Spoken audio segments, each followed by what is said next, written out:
Hot news for Democrats, South Carolina already looms large for the 2020 race. The New York Times. By and Columbia, SCU. The rally in honor of the revelation.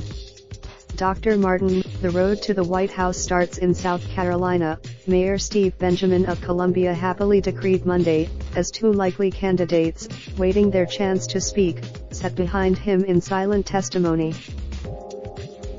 But Senators Bernie Sanders of Vermont and Cory Booker of New Jersey are hardly the only Democratic presidential hopefuls with South Carolina on their mind, or even the only two who will be in the state this week. The primary here may still be 405 days away and only fourth on the calendar of early nominating states, behind Iowa, New Hampshire, and Nevada. But at a time when it's hard to construct a scenario where South Carolina is not the gateway to the nomination, said David Plouffe, former President Barack Obama's 2008 campaign manager, describing it as a springboard into the most delegate-rich day of the primary and a proving ground for who can appeal to black voters. If you don't have this state is poised to play an outsized role in 2020 because of a confluence of demography and timing. South Carolina, the winner here will enter the March 3 Super Tuesday contests with a burst of momentum. South Carolina, while some of the 9 Super Tuesday states allow early balloting, the Democrats who wait to vote on primary day itself will be heavily influenced by the South Carolina results. People ask me if I am concerned California has moved up, and I say no. It just makes South Carolina more important, because all that people are going to be talking about on Saturday night, Sunday, and Monday is who won South Carolina, said Jamie Harrison, a former state chairman here, referring to California's decision to move its primary from June to March.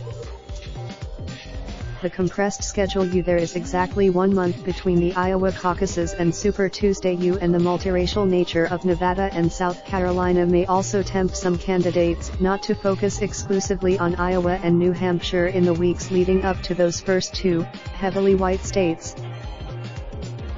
I wouldn't be surprised if somebody didn't just decide to plant a flag in South Carolina and hope that'll give them the springboard into the next states, said Leah Daughtry, a longtime Democratic strategist.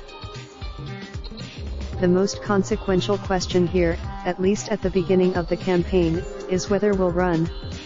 He has a stronger, if Biden gets in the race, everybody else would be running for second place, said Mr. Clyburn, who is one of the nation's most powerful African American politicians. Other liberals, especially young ones, are far more skeptical of Mr. Biden's prospects. But what's undeniable, he's got to give folks a chance who would be making a second decision if he's not going to do it, said State Senator Gerald Malloy, a Biden supporter who said it would be advisable for him to make his intentions known soon. The last two contested Democratic primaries illustrate how important South Carolina has become since it was designated an early nominating state.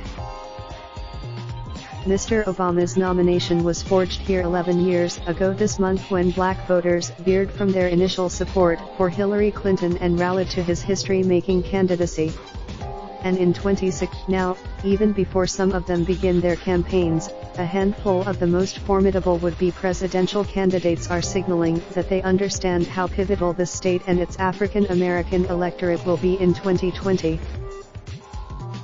Is making South Carolina her first early state destination with a trip to Columbia on Friday to address a fundraiser for an African American sorority. After making Mr. Sanders and Mr. Booker, neither of whom has formally declared he is running, showed up in unusually chilly weather for the commemoration of Martin Luther King's birthday.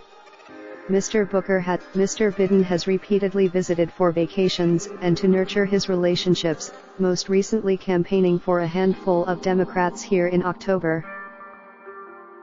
And former Representative Beto O'Rourke of Texas has two of his most vocal draft Beto operatives here, as well as a budding text message friendship with Representative Joe Cunningham, the freshman lawmaker from Charleston who sprang one of the biggest upsets of 2018.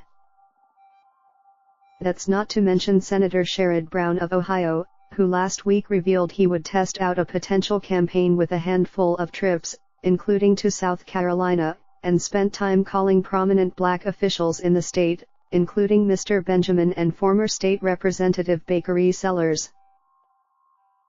"I think we're suffering from an embarrassment of riches right now," said Mr. Benjamin, who plans to make an endorsement once he sees more clarity in the race. "We have to run this, but there is little doubt who, at the start of the race, is being talked about the most in South Carolina. From African Americans, I've only heard 3 names being discussed, that's Booker, Harris, and Biden," said Mr. Clyburn. "Not only is the question Mr. Biden faces is whether his support would extend beyond the political establishment with whom he has an enduring bond and to rank-and-file voters." Jared Lodeholt, a Democratic strategist, said Ms. Harris and Mr. Booker would garner the first look from black voters and dismissed the traditional Democratic thought that the former vice president had any hold on African Americans. "Black people loved Obama, not Biden," Mr. Lodeholt said, likening Mr. Biden to a side dish. "Biden was the even before she touches down to speak to her fellow Alpha Kappa Alphas, there is great anticipation about Ms. Harris, particularly among black women, who are the most dependable Democratic voters in the state. I am interested in hearing from Kamala Harris," said Alyssa Robillard, a University of South Carolina professor who praised Ms. Harris for being able to get to the heart of an issue in a way that demands a response.